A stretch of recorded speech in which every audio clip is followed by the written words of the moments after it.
हे महाराष्ट्री जी, मेरे दादू, मेरे परिवार, ललितपुर की जैन समाज की तरफ से बारंबार नमोस्तु नमोस्तु नमोस्तु। हे महाराष्ट्री जी, मेरी आपसे यह जिज्ञासा है, हाथी महाराष्ट्री जी बड़ा होता है, वो अपनी चाल में चलता है, और महाराज जी कुत्ता छोटा होता है और वो सब पे भौंकता रहता है।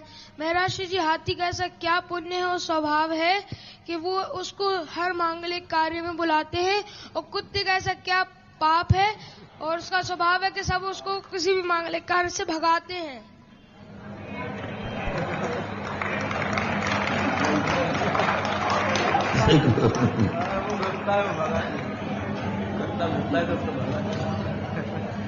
हाथी का एक नेचर बनाया है कि हाथी वह है जिन्होंने कोई धार्मिक कार्य, अनुष्ठान के कार्य कभी किए, थोड़ी चूक के कारण वो तिरंज हो जाते हैं, बाकी उन्होंने बहुत अच्छे अच्छे कार्य पूर्व में किए, दान दिए, बड़े बड़े वैभव किए, ऐसा कोई ना कोई उन्होंने बहुत अच्छा कार्य किया है, तभी जाकर के उनको तिरंजों में भी शुभ पर्याय मिले।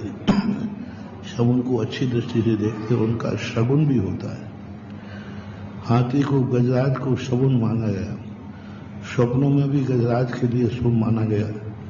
ऐरावत हाथी पर बैठकर इंद्र जाता है, शुभ माना गया।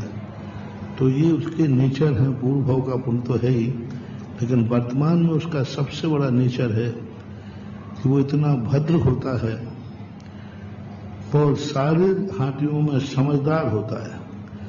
मरण करते समय इतने समझदार होते हैं कि एक ऐसा स्थान चुनते हैं जहां पर वो गिर भी जाए तो उनके शरीर को चोट नहीं लगे, ऐसे गड्ढे में, दीवार के किनारे, चट्टान के किनारे सहारा लेते हैं।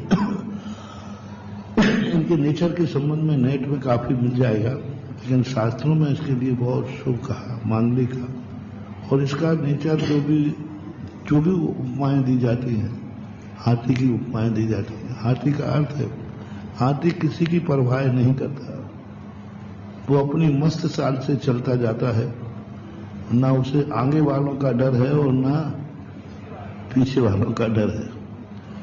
और कुत्ता, अब कुत्ता तो कुत्ता ही होता है। वे कुत्ते वो बनते हैं जो जिंदगी भर दूसरों के दोष देखते रहे, अपने गुण प्रकट नहीं किए, जिंदगी भर जो दूसरों की आलोचना करते हैं, दूसरों की बुराइयां करते रहते हैं, साधु संतों पर दोषारोपण करते रहते हैं, स्वयं कोई कार्य करना नहीं, जो कर रहा है उसकी आलोचना करना, ऐसे जीव मर करके कुत्ता बनते हैं। और कुत्ता का दर्शन ही अशुभ है, घर में आते ही सब भगाते हैं उसको।